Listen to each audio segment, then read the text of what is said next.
بسم اللہ الرحمن الرحیم۔ شروع کرتا ہوں اللہ کے نام سے جو بڑا مہربان نہایت رحم کرنے والا ہے۔ معزز ناظرین السلام علیکم۔ ناظرین، آج میں آپ لوگوں کو حضرت اویس کرنی علیہ رحمۃ اللہ الغنی کی زندگی کی کچھ واقعات پیش کروں گا۔ حضرت اویس کرنی رحمۃ اللہ علیہ ایک تابعی بزرگ ہے۔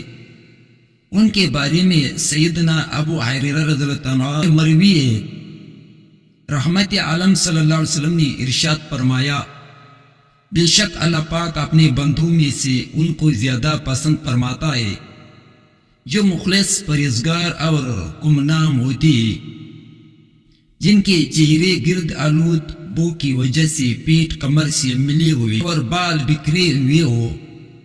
اگر وہ امرا کے پاس جانا چاہیے تو انہیں اجازت نہ ملے، اگر کسی محفل میں موجود نہ ہو تو کوئی ان کی متعلق سوال نہ کرے، اگر موجود ہو تو کوئی انہیں اہمیت نہ دے، اگر وہ کسی سے ملاقات کرے تو لوگ ان کی ملاقات سے خوش نہ ہو، اگر وہ بیمار ہو جائے تو کوئی ان کی عیادت نہ کرے، اور جب مر جائے تو لوگ ان کی جنازے میں شریک نہ ہو۔ صحابہ کرام نے عرض کیا، یا رسول اللہ، ایسے لوگوں سے ہماری ملاقات کیسی ہو سکتی ہے؟ آپ صلی اللہ علیہ وسلم نے ارشاد فرمایا، اویس کرنی انہی لوگوں میں سے۔ صحابہ کرام علیہ رضوان نے عرض کی، یا رسول اللہ صلی اللہ علیہ وسلم، اویس کرنی علیہ رحمۃ اللہ الغنی کون ہے؟ آپ صلی اللہ علیہ وسلم نے ارشاد فرمایا، اس کا قد درمیانہ، سینہ چوڑا، رنگ شدید گندمی، داڑھی سینے تک پھیلی ہوئی، اس کی نگاہیں جھکی اپنے سیدھی ہاتھ کو الٹی ہاتھ پر رکھ کر قرآن پاک کی تلاوت کرتا ہے، ایک بچانے کے لیے اور ایک اڑنے کے لیے۔ دنیا والوں میں گمنام ہے لیکن آسمانوں میں اس کا خوب چرچا ہے۔ اگر وہ کسی بات پر اللہ پاک کی قسم کھا لے تو اللہ پاک ضرور اس کی قسم پورا کرے گا۔ اس کے سیدھے کاندھے کے نیچے سفید نشان ہے۔ کل بروز قیامت نیک لوگوں سے کہا جائے گا، تم لوگ جنت میں داخل ہو جاؤ، لیکن اویس کرنی سے کہا جائے گا، آپ ٹھہر جاؤ اور لوگوں کی سفارش کرو۔ چنانچہ وہ قبیلہ ربیعہ اور مضر کی لوگوں کی تعداد کے برابر گناہ گاروں کی سفارش کرے گا۔ پھر آپ صلی اللہ علیہ وسلم نے حضرت سیدنا عمر فاروق رضی اللہ عنہ اور حضرت سیدنا علی المرتضیٰ کرم اللہ وجہہ الکریم کو مخاطب کر کے ارشاد فرمایا، جب بھی تم دونوں کی ملاقات اویس کرنی سے ہو تو اسے اپنے لیے دعائے مغفرت کروا لینا۔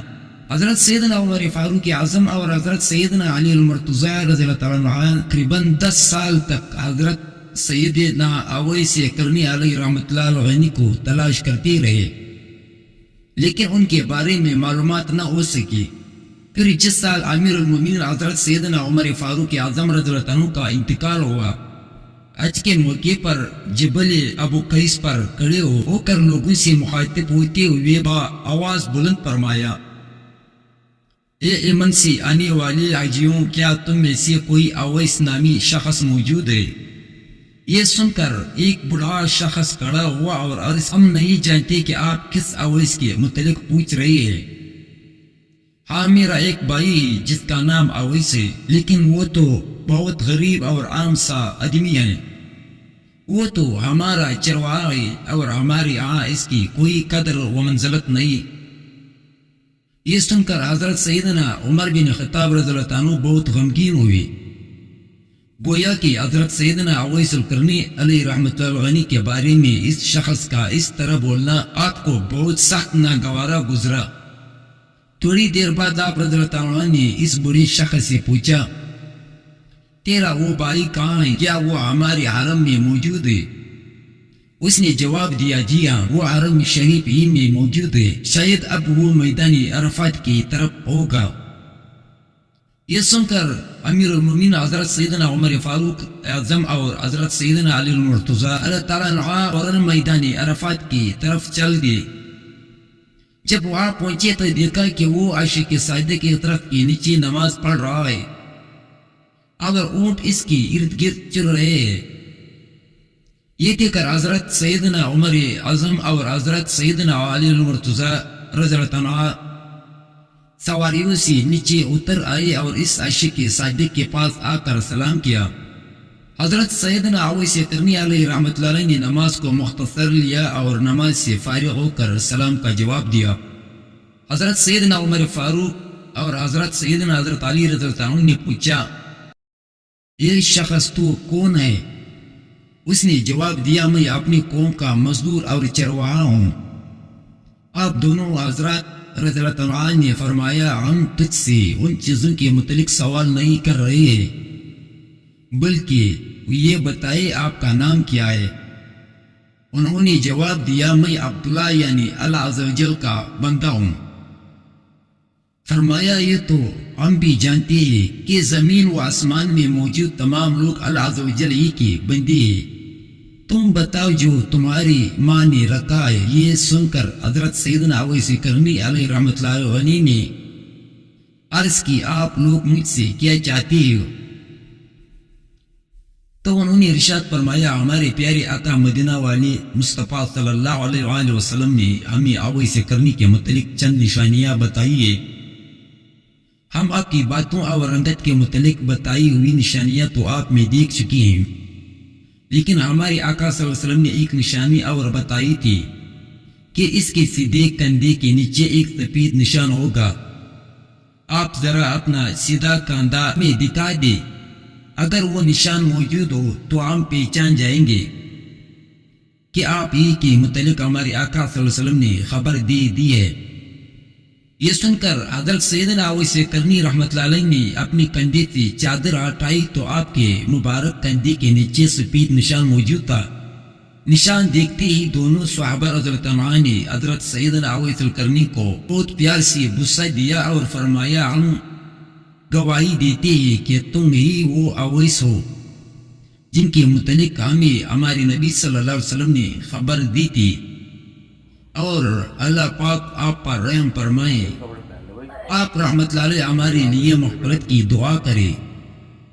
یہ سن کر حضرت اویس قرنی نے عرض کی، میں تو صرف اپنے لیے استغفار کرتا ہوں اور نہ ہی کسی فرد معین کے لیے، بلکہ میں تو ہر مومن مرد و عورت کے لیے استغفار کرتا ہوں۔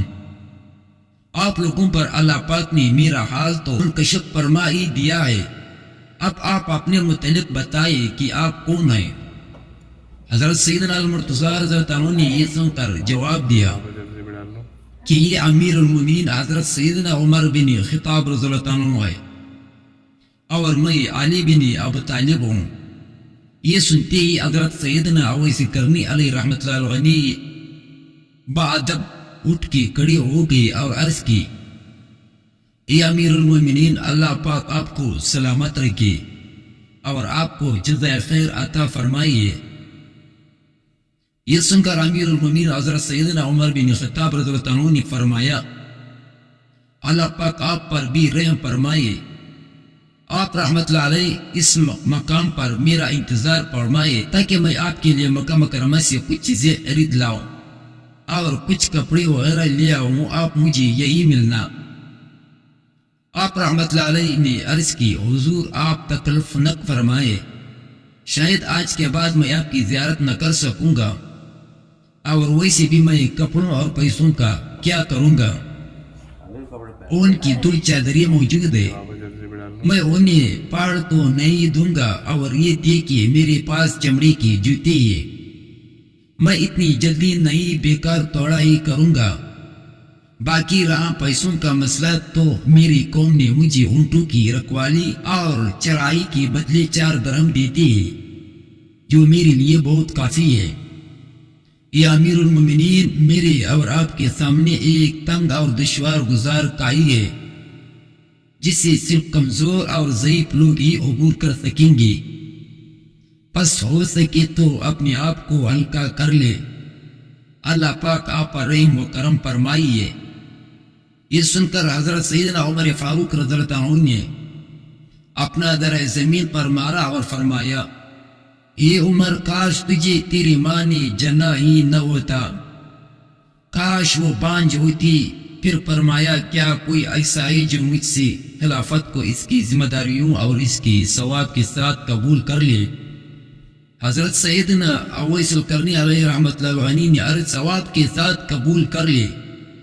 اے امیر المومنین رضی اللہ عنہ، جو کوئی اللہ عز و جل سے ڈرتا ہے سے دور بھاگتا ہے، ہماری جدائی کا وقت آ گیا ہے، اب آپ ایک طرف تشریف لے جائے اور میں دوسری طرف چلا جاتا ہوں۔ چنانچہ امیر المومنین حضرت سیدنا عمر فاروق رضی اللہ عنہ اور حضرت سیدنا علی المرتضیٰ رضی اللہ عنہ مکہ مکرمہ کی طرف تشریف لے گئے اور آپ رحمت اللہ علیہ اونٹوں کو لے کر دوسری طرف چل گئے اور اونٹوں کو کون کی حوالے کر دیا۔ پھر سب کام چھوڑ کر صرف اللہ عز و جل کی عبادت میں مشغول ہو گئے اور بالآخر اپنے خالق کی حقیقی سے جا ملے۔